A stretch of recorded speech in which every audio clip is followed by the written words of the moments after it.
석유가 완벽하게 최고의 전략 물자 정점에 서게 됐습니다. 그러니까요. 왜 그랬을까? 여기에는 수많은 과학과 기술의 역사가 함께 어우러진 부분들이 있습니다. 그래서 뭐 이것도 하나의 작은 밀사쿨로 제가 먼저 설명을 드려볼까 합니다. 진짜. 자, 일단 이걸 이해하시려면은 석탄과 석유가 무슨 차이가 있는지를 한번 좀 알아봐야 될 것 같습니다. 네. 저 어릴 때는 석탄을 녹이면 석유라고. 아, 그렇게 생각하던 시절도 고체와 있었으니까. 액체니까. 네, 그래서 단순히 진짜 뭐 열을 가하면은 석유가 되겠거니라고 생각할 수 있는데 완전히 틀린 건 아니에요. 지난번에 저희가 석탄 액화 기술을 일본이 시도했던. 독일하고 한다고 해가지고. 네, 거기다 근데 그냥 열을 가면 안 되고 뭘 넣어야 돼요? 수소를 집어넣어야 되는 거죠. 그 이유가 있습니다. 자, 저기 분자 모양을 보시면은 꼭 저런 모양만 있는 거 아닌데 석탄은 거의 탄소예요. 그리고 저 석탄 함량이 얼마나 많으냐에 따라서 무연탄, 유연탄, 뭐 갈탄, 역청탄 이런 거 들어보셨잖아요. 그래서 한국은 석탄은 굉장히 많이 나지만은 좋은 석탄이 아니다. 무연탄은 연탄 만드는 데가 좋지. 사실 석탄 많이 쓰는 데가 용광로, 제철 산업이잖아요. 근데 제철소에는 무연탄 넣어서 잘 안 되거든요. 역청탄, 그거보다 탄소가 적은 걸 넣어야 돼요. 그게 기름 성분들이 좀 있어갖고 이제 훨씬 화력이 좋습니다. 그러면 석유는 뭐가 다르냐? 석유는 액체잖아요. 석유는 분자 자체가 되게 작아요, 훨씬. 저 모양이 탄소가 그렇게 많지가 않고 이렇게 짜잘짜잘한 것들이 조그만 덩어리나 긴 사슬 형태로 돼 있어요. 수소가 많이 붙어있네요. 그러니까 2대1 비율로 이렇게 쭉 가야 되는 거예요. 뭐 그 비율 따라서 다양한 종류가 섞여 있는데 어쨌건 전반적으로 좀 분자가 좀 작습니다. 그러네. 탄소가 몇 개 있습니까? 둘, 넷, 여섯, 여덟 개. 8개죠. 저게 뭐냐면 바로 옥탄이에요. 옥탄. 옥타가 8이란 뜻이잖아요. 그게 바로 옥탄이고요. 옥탄가. 네, 그리고 저 오른쪽에 보시면은 탄소가 하나 있는 거가 있죠? 그 주변에 수소가 4개 있는 게 저게 메탄이에요.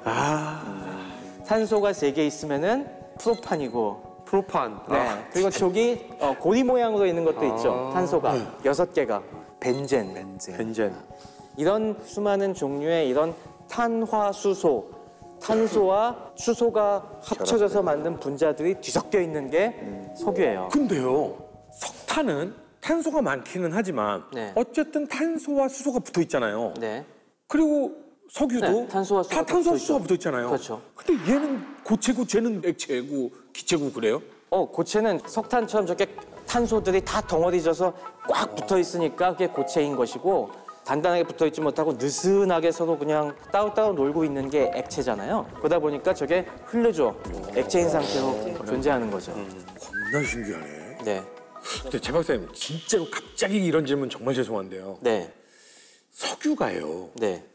이렇게 막 식물하고 공룡하고 막 이렇게 눌려서 네. 거기 막 이렇게 석유가 됐다 그러잖아요. 네. 그럼 옛날에는 중동에 공룡이 중동에만 저렇게 많이 자랐어요? 우리 과학경제 호준이 배웠던 지식은 약간 옛날 지식이에요. 네? 자, 석탄과 석유가 어떻게 만들어졌는지 제가 한번 정리해 드릴게요. 이게 아직 완벽하게 규명된 건 아닌데 지금까지 밝혀진 설로는 일단 석탄은 만들어진 게 좀 석유보다 오래됐어요. 한 3억 6천만 년 전부터 한 3억 년 전, 참 상상도 할 수 없는 그 시절에 지구에 무슨 변화가 있었냐면은 나무가 생겨나기 시작했어요. 원래는 나무가 없었어요, 원래? 원래는 나무가 없었지. 그냥 하늘하늘한 그런 식물들만 고사리들 자라다가, 막 고사리 이렇게 같은 맞아, 것만 맞아. 자라다가 이게 점점 딱딱해지면서 오늘날과 같은 목질을 가진 나무가 생겨나기 시작했는데 왜 딱딱해졌어요? 이게 딱딱해야지 높이 올라가고 해를 받으려고? 높이 올라가야 해를 더 많이 받을 수 있고 식물이 나무로 진화하기 시작한 거죠. 나무는 생겼는데 다른 것들이 안 나왔어요. 뭐냐? 이 나무를 분해할 수 있는 미생물이라든가 아니면 나무 파먹는 휜개미 같은 생물들이 진화가 안 됐어 아직. 생기긴 했는데 없앨 수 있는 능력이 없구나. 그 당시 나무는 어마어마하게 컸겠네요. 그렇죠. 이 당시 나무가 엄청나게 크고 쓰러지고 하면서 땅에 떨어지면은 사라지질 않아. 사라지지가 않는 거야. 처리할 수 있는 생물이 없는 거야. 오늘날과 같이 나무가 쓰러지면 즉시 그냥 수많은 미생물들과 그쵸, 그쵸. 핑계미 같은 것들이 달려들어갖고 싹 분해해버리잖아요. 근데 이 시기엔 그렇게 안 됐기 때문에 이 나무 잔해가 고스란히 묻히고 이게 땅속에 들어가서 이게 점점점 다른 성분이 빠져나오면서 이게 석탄이 돼버린 거예요. 그래서 이 시기를 석탄기라고 하잖아요. 지질시대에서. 고생대 석탄기. 그러면 그 이후에는 이 미생물이 새로 생긴 이후에는 석탄이라는 건 새로 만들어지지 않네요. 아주 조금밖에 안 만들어졌겠죠. 지금 우리는 그때 만들어진 석탄을 쓰고 있는 거잖아요, 지금도. 네. 석유는 그 좀 뒤에 고생대에서 넘어서 중생대, 중생대 하면 대표적인 생물이 바로 공룡이잖아요. 공룡 시대에 주로 생겨난 건 맞아요. 근데 예전에는 탄소와 수소를 갖고 있는 유기물이 뭔가 변해야 그 석유가 될 텐데 그래서 예전에는 그 당시엔 공룡이 많았으니까 공룡 사체가 변한 거 아니겠냐라고 생각한 걸 배웠었는데 이게 요즘은 학설이 좀 바뀌었어요. 생각을 해보면은 그 시절에도 미생물이 살고 있었기 때문에 공룡 사체가 엔간에서 남아날 수가 없어. 다 분해돼 버리고 탄화수소가 남을 수가 없어요. 그래서 얘네들이 어디서 생겼을까 하고 생각하냐면은 바다에서 우리 바다에 플랑크톤 같은 것들 많이 살잖아요. 플랑크톤이나 해조류 얘들에 생겼을 거라고 생각해요. 왜냐하면 얘들이 죽으면 어디로 가겠어? 얘들은 바다 밑으로 가라앉겠지. 근데 물 속에서는 이런 미생물들이 번식하기가 쉽지가 않아요. 분해하는. 그러니까 이 바닥에 그런 것들이 오랜 세월 층층이 쌓이면서 열과 압력을 받아서 얘네가 분해가 되고 변성이 된 게 석이라고 생각하죠. 그럼 원래 바다였던 곳이 육지로 되면서 거기서 석유 파는 거니까 지금. 원래 그 바닥이었다고 우리가 보는 거죠. 그렇기 때문에 지금 유전지대가 해안가에 많이 있는 거죠. 그쪽에 많죠. 그러면 그래서 바다에도 있고. 미생물이 죽으면서 가라앉으면 바다 깊은 곳으로 들어가면 이 바다 깊은 곳에서는 잘 안 썩어요? 그렇죠. 뭐 우리 해저 보면은 그 해저 밑에는 깜깜해서 미생물들이 잘 살기 어렵잖아요. 그렇죠. 그리고 일반적인 다른 분해하는 생물들이 살기도 어렵고. 그러니까 그런 것들이 오랜 세월 퇴적이 되고 압력과 열을 받아서 이제 석유가 됐는데 그것만 조건이 아니에요. 그럼요? 조건이 몇 개가 더 맞아야 돼. 처음부터 이렇게 많은 석유가 한 뭉치로 있는 게 아니야. 그럼요? 얘네들이 조금씩 방울 생겼을 거 아니에요. 그럼 얘들이 어딘가 모여야겠지. 그렇죠. 그러려면은 공간이 있어야 돼. 얘네들이 들어간 이 땅이 기름 성분이 잘 통과하는, 그러니까 구멍이 숭숭숭숭 뚫린 사암이라든가 이런 암석층에 있어야 돼요. 그리고 이제 움직일 때 어느 방향으로 움직이겠어요? 낮은 방향으로. 기름은 물보다 무거워요, 가벼워요? 가벼워요. 가볍죠. 위로 어디로 올라가겠어? 위로 올라가려고 하겠죠. 그러니까 이 안반 속에 있던 게 서서히 위로 올라가는데 이게 그냥 계속 위로 올라가면 어떻게 되겠어요? 하늘로 올라가 버리겠죠. 그렇죠. 그냥 지상으로 물 위로 떠올라서 그냥 증발해 버리겠죠. 올라가다가 막혀야 돼요. 막혀야지. 네. 얘네들이 올라가다가 또 단단한 안반층을 만나갖고 그래서 천장처럼 씌어져 있는 그 안반층을 만나서 여기 딱 뭐 더 이상 못 올라가고 고이는 게 바로 유전이에요. 가둬놔야 되는 거군요. 그렇죠. 그러니까 잘 통과하고 가둬놓는 것까지 이런 천시와 지리가 딱 만나야 유전이 생기는 거라고. 자, 그럼 여기서 질문 하나 있습니다. 그럼 왜 하필 텍사스나 이런 중동 같은 사막 지역이 그럴까요? 거기가 그런 조건들이 보면 맞는 거라고요. 다 지각 변동들이 저기 아라비아나 그런 쪽 보면은 계속 지각판이 움직이면서 단단한 암석 지반이 딱 지붕처럼 이렇게 막아주는 곳들이 생겨났고 이런 조건들이 맞는 곳이 바로 미국과 카스피해 연안이라든가 중동 지역에 이렇게 딱 맞는 거죠. 페르시아만. 진짜. 정말 많은 분들이 모르고 있을 거예요. 우리는 당연히 기름이 밑에 고여 있다고 생각했는데 떠올라 있었던 거야. 그렇죠. 그래서 석유 탐사할 때 가장 중요한 게 지층을 갖다가 잘 봐갖고 단단한 안반이 이런 식으로 볼록 지붕처럼 확률이 높은 거죠, 그러면. 이 GPS의 원리에 대해서 정확하게 모르시는 분들이 많아서 제가 한번 설명을 드리도록 하겠습니다. GPS라는 거는 지구 상공에 떠 있는 GPS 위성들을 이용을 해서 나의 위치를 알아낸다는 것인데요. 이게 말로만 들으면 뭐 그럴 법하기도 한데 사실 되게 신기한 거예요, 이게. 이게 어려워요? 그냥 위성에서 여기 있네 이렇게 하는 거 아니에요? 위성에서 보고 한 명 한 명 더 너 위치 여기 하고 찍어주는 거라고 생각하세요? 레이저 같은 거 이렇게 걸로 뿅 저기 있네 이렇게 이런 거 아니에요? 그렇지 않습니다. 이 수많은 이 사람들, 수많은 차량들을 어떻게 그걸 하나하나 위치를 찍어주겠어요. 그래서 이 GPS 위성이 지구 공간에 32개 정도, 미국의 GPS는 32개가 움직이고 있는데 이 GPS 위성이라는 게 사실 뭐냐면은 하나하나가 일종의 방송국이라고 보시면 됩니다. 그러면 위성 중에 그 위성만 따로 있는 거예요? 네, GPS를 전담하는 위성들이 따로 있어요. 그럼 우리는 우리 거 또 있습니까? 우리 건 없습니다. 미국 거 같이 쓰는 거 아니에요? 그렇죠. 30 몇 개밖에 없어요? 네, 38개 이제까지 쏘았는데 32개를 쓰고 있어요, 지금. 그럼 나머지 6개 어디 갔어요? 수명이 다한 그거는 수명이 거지. 다 돼서 이제 너무 옛날 거여서 안 쓰고 있는 거고 이 GPS 위성 하나하나는 방송국이라고 생각하시면 돼요.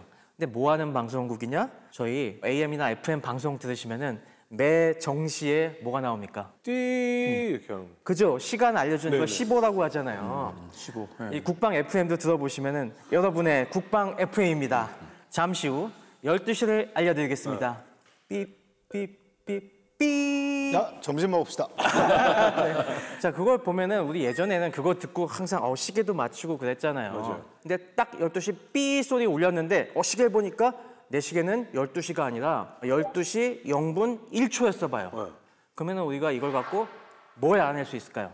내 시기가 잘못됐다. 만약에 그죠, 내 시계가 잘못될 수도 있겠지만은 아 그래서 1초 돌려서 맞춰야지라고 생각할 수도 있겠지만은 만약에 내 시계가 정확하다고 생각해 보세요. 저게 잘못됐다. 저게 잘못된 게 아니라 방송국에서 여기까지 신호가 시간이 더 오는데 걸렸다. 1초가 더 걸렸다는 걸 알 수가 있잖아요. 그러면은 그 방송국과 지금 나와의 거리가 몇 킬로미터겠어요?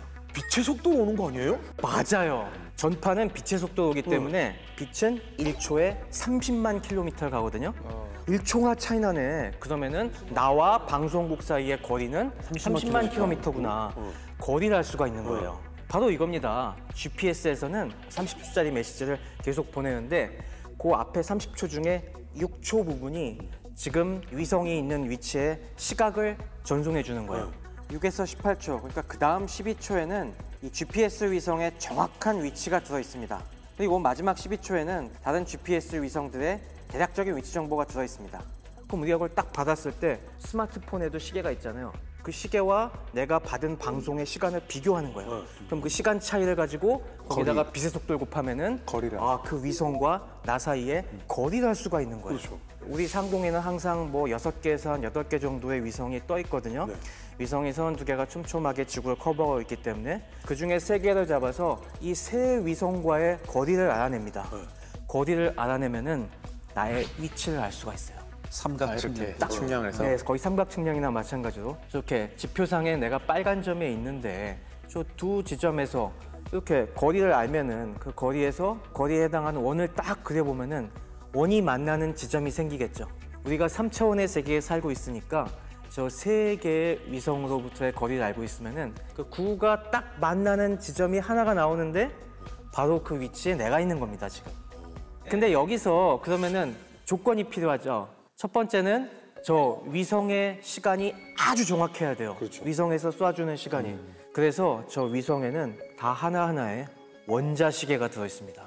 원자시계. 우리나라도 표준연구원처럼 네. 이제 뭐 국가 표준을 정하는 데 가보시면은 아주 정밀하게 원자의 요 떨림을 이용을 해서 시간을 재는 시계가 하나 있는데 그게 표준 시간을 정하는 아주 비싼 시계가 저 위성마다 하나씩 달려 있는 거예요. 그래서 거기서 보내주는 시간은 아주 정확합니다. 그래서 이 정확한 시간을 계속 30초 간격으로 우리에게 알려주고 있는 것이고요. 그런데 이게 다가 아니에요.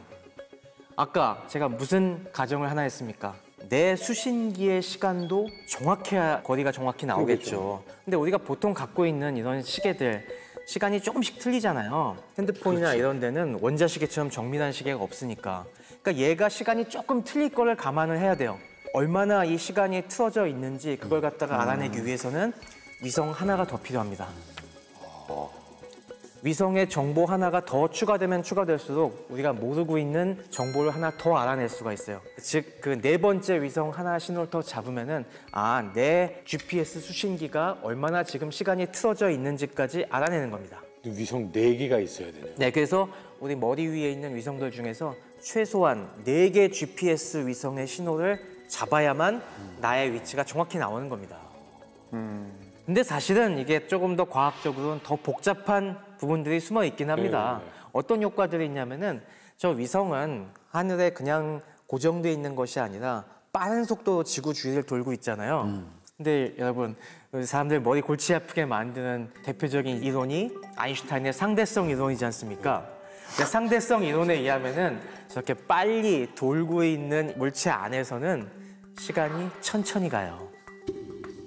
이거 영화 인터스텔라 혹시 보셨습니까? 봤어요. 네. 주인공이 우주선 타고 블랙홀 주위를 도는 행성에 갔더니 거기서 실수해갖고 다시 제때 못 나오니까 그 안에서는 뭐 1시간도 안 있었지만은 실제로 엄청 늙어 있죠, 밖에. 그죠? 밖에 나오니까 엄청 이 시간이 흘러있는 자기 딸은 훨씬 늙어있는 바로 그런 겁니다. 지구를 돌고 있는 저 위성 안에서는 시간이 조금 느리게 가요.